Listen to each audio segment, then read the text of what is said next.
Shalom, covenant keepers and children of Israel. There's a doctrine that's creeping back into the minds of men that should have been left long ago, should have been buried under the weight of Scripture. Yet here it is again, dressed up in theological language, paraded around as enlightenment, when in truth it's nothing more than rebellion with a polished face. Rebellion of replacement theology is not a misunderstanding. It's a direct contradiction of the word of the Most High. It is an arrogant claim that the nations have not been invited into the covenant, but have instead taken the covenant over. And I'm going to say this as plainly as I possibly can, because it needs to be said plainly. Yahweh does not lose his people. He said that he has kept all that was committed under his hand, except the son of perdition, that Scripture might be fulfilled. He does not rewrite his promises. He said he's the same yesterday, today, and forever, and he changes not. He doesn't rewrite them just because men get uncomfortable with what he has already established. The entire Bible, from Bereshit to Revelations, is about Israel.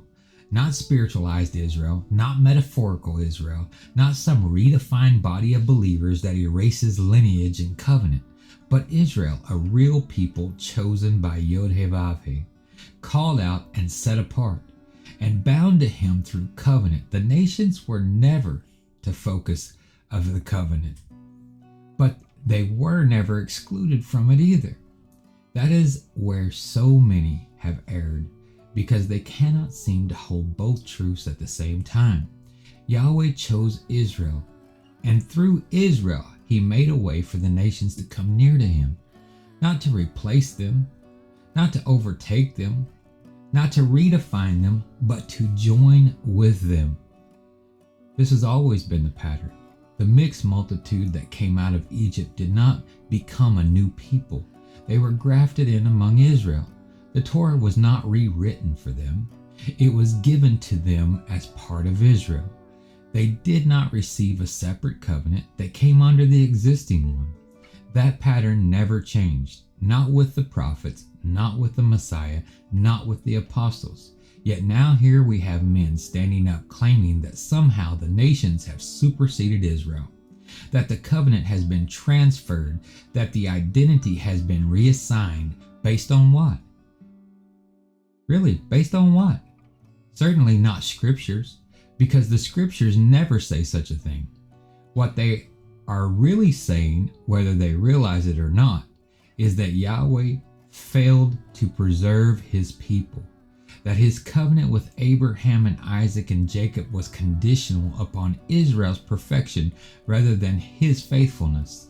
And if that is true, then every promise he ever made is on unstable ground. Because if he can cast off Israel, he can cast off anyone.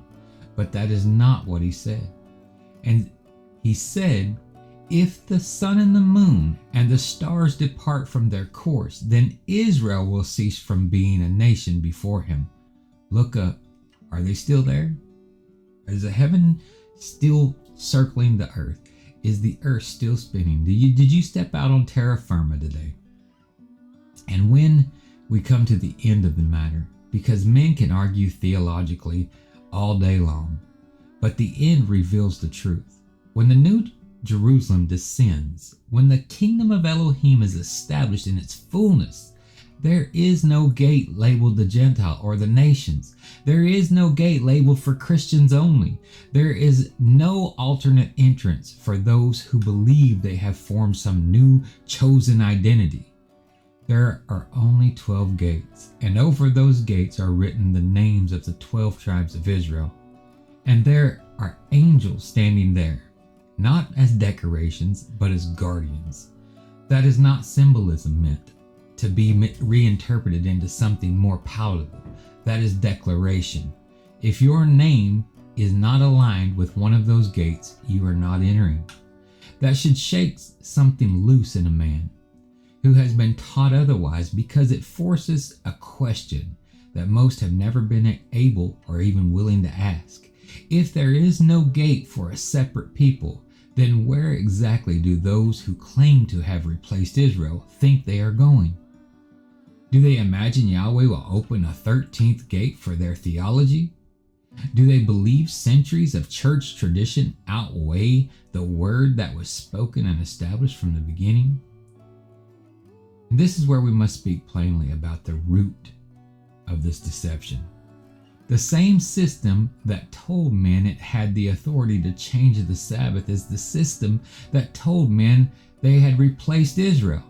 The same authority that set aside the appointed times of Yahweh and replaced them with man-made observances rooted in pagan tradition is the authority people are still trusting when they accept replacement theology. You cannot separate the two. If a man believes that a human authority can override the divine command of Yahweh, then of course he will believe that the covenant identity can be reassigned. But let's be honest for a moment. That ideal requires a level of blindness that is hard to comprehend. To believe that men can alter what Yahweh has established, to believe that a covenant people can be swapped out like pieces on a board, to believe that gates clearly named for Israel somehow represent something else entirely. That is not just error, that is willful rejection of what is plainly written. The truth is not complicated, even if men have made it so. Israel is the covenant people. The promise belongs to them. The structure of the kingdom is built upon them. And the beauty, the mercy, the invitation in all of this is that the nations were never shut out.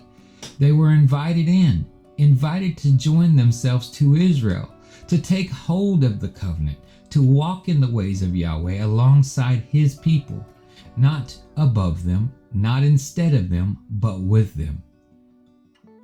This is the humility of the gospel actually calls for.